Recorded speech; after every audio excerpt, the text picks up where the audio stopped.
Какъв е консуматива на александритния лазер? Това са флаш лампите. Ето, показвам различни видове флаш лампи на различни александритни лазери.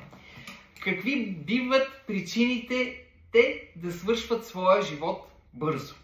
Първо няколко думи. Трябва да знаете, че александритните лазери, тъй като се ползват за епилация и всеки един гледа да работи максимално бързо с възможно най-големия спот, то тези апарати винаги са на максимално изтискване.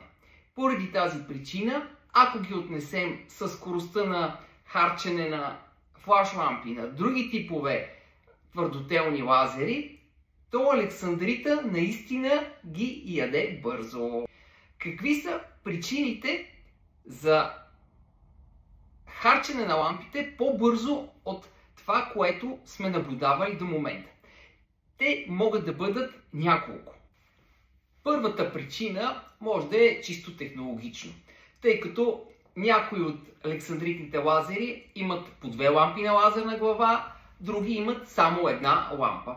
Естествено е, когато имаме само една лампа, то производителя така да е организирал апарата, че тя наистина да е супер натварена и да свършва бързо.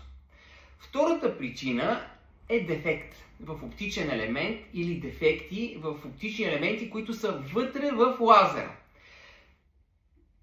Третата причина е лоша калибровка, но тя зависи от фирмата, която поддържа апарата. Четвъртата причина е мръсни оптични прозорчета или наранени оптични елементи в самите манипулатори, които общо взето могат да бъдат следени от вас. Ще се върна на проблема, който е с дефектните оптични елементи вътре в лазера. Тъй като всеки един дефектен оптически елемент намалява мощността на апарата, а той винаги се стреми да работи с оптималната мощност, то компенсирането става чрез допълнително електрическо напомпване на електрическа мощност на флаш лампата и тя започва да работи в още по-натоварен режим. Поради тази причина лазера ви почва да харчи тези флаш лампи още по-бързо. Има и пета причина и тя е чисто технологична. Технологично несъвършенство при изобретяването на апарата.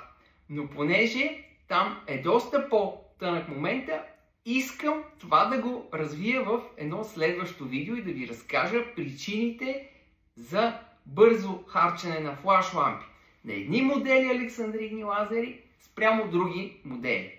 Очаквайте го в следващо видео.